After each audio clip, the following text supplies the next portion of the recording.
হে ইরাকি সৈনিক, আমি জানি না তোমার নাম, তোমাকে দেখিনি কখনো জীবিত অথবা মৃত।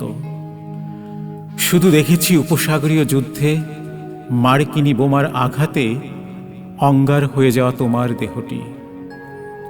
ইরাকি হাইওয়ে ৮ থেকে তোলা চিত্রকর কেনেথ জেরেকের ছবিতে বিধ্বস্ত গাড়ি থেকে বেরিয়ে আসার চেষ্টায় রত তোমাকে দেখে মনে হলো দুহাত বাড়িয়ে এই বুঝি উঠে এলে সাগরের তলদেশ থেকে। গাড়ির উইন্ডো স্ক্রিনের ওয়াইপারটিকে দেখাচ্ছিল কলমের মতো। তুমি যেন মৃত্যুর ওপার থেকে নিখুঁত ডুবুরির মতো তুলে এনেছ নতুন কোনো শব্দ, যা এখনই লিখে দেবে বিশ্ব মানবতার উদ্দেশ্যে। এখন আমার সমস্ত অন্তঃকরণ নিবিদ্ধ দ্বিতীয় উপসাগরীয় যুদ্ধের দিকে। আমি যুদ্ধকে জানি ভিয়েতনাম যুদ্ধের ভয়াবহতা থেকে। আমি যুদ্ধকে বুঝি সেসনিয়ার যুদ্ধ বিধ্বস্ত জনপদ থেকে। আমি যুদ্ধকে অনুভব করি ৭১-এর রক্তক্ষয়ী মুক্তিযুদ্ধ দেখে।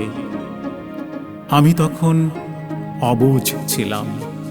কখনো মায়ের কোলে চড়ে গরুর গাড়িতে করে গ্রাম ছেড়ে পালিয়ে বেরিয়ে, কখনো বোমারু বিমানের শব্দে হামাগুড়ি দিয়ে বাংকারে লুকিয়ে, কখনো লতা পাতা মাথায় বেঁধে বটগাছের কোটরে লুকিয়ে।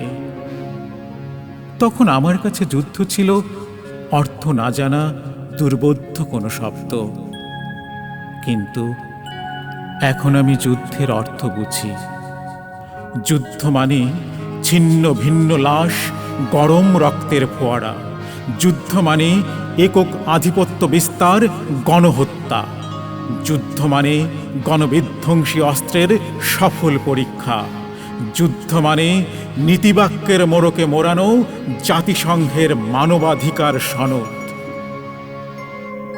হে অঙ্গার হয়ে যাও ইরাকি সৈনিক, মৃত্যুর হিমশীতল তলদেশ থেকে তুমি কোন শব্দটি নিয়ে এসেছিলে? আমরা কি তৃতীয় বিশ্বযুদ্ধকে ডেকে আনছি?